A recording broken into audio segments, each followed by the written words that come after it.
This scene in Squid Games is real. Well, sort of. It's based on a real building designed by Ricardo Bofill called the Red Wall. It's also heavily inspired by the euphoric work of M.C. Escher.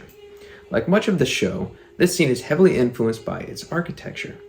The art director of Squid Games uses architecture as a tool to strengthen the story of the show, often evoking powerful emotions of nostalgia, anxiety, and insecurity for the viewers and even the actors, seemingly taking much of his inspiration from architectural theory and existing buildings around the world. Hi, I'm Nick, and I'm an architectural designer, and today we're going to break down some of the scenes from Squid Games and discuss the significant architectural impact and precedent that they have. One of the most unnerving aspects of the show is the multi-tiered bunk beds that exist in the dorm setting, where they're just cramming all of the contestants into a single room, creating very little sense of safety or comfort.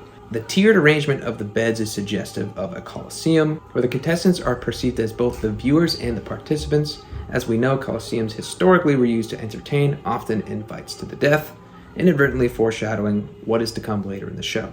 In the first challenge, the contestants walk into what appears to be an open field with some simple huts, but there's something eerie about the atmosphere. Fake skies cover the walls, similar to that of the Truman Show, giving a synthetic perception of reality, reinforcing the dystopian nature of the show and creating a false perception that the heavily controlled environment should feel safe and predictable.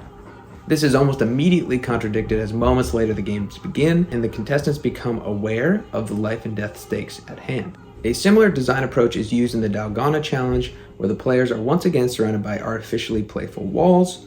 This time, scale is used as the primary method of storytelling, where they use an oversized playground sized in a way that returns the adult contestants back to the sizes and proportions they were as children, creating both a sense of comfort and incredible unnerve as the contestants begin to realize that despite the friendly appearance of the environments that they are in, are anything but that.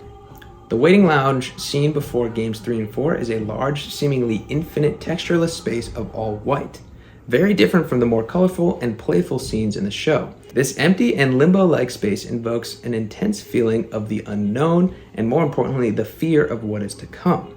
In a much less existential way, this space draws similarities between many famous pieces of architecture. Santiago Calatrava's World Trade Center station's interior shares several characteristics where it begins to evoke similar feelings of curiosity and wonder, along with the obvious similarities in its color palette and texture. The marble game takes place in the recreation of the creator's childhood home, which establishes a false sense of nostalgia within the scene, where on the surface the materials and aesthetic is very similar to that of what the contestants might consider to be home for themselves. The walls are fully enclosed and the layout of the buildings is almost done in a way similar to a labyrinth, perpetuating the circumstances that the contestants have subjected themselves to. The mood is further influenced by the presence of the fake sunset that is casting its orange glow, emphasizing the somber outcome of the episode.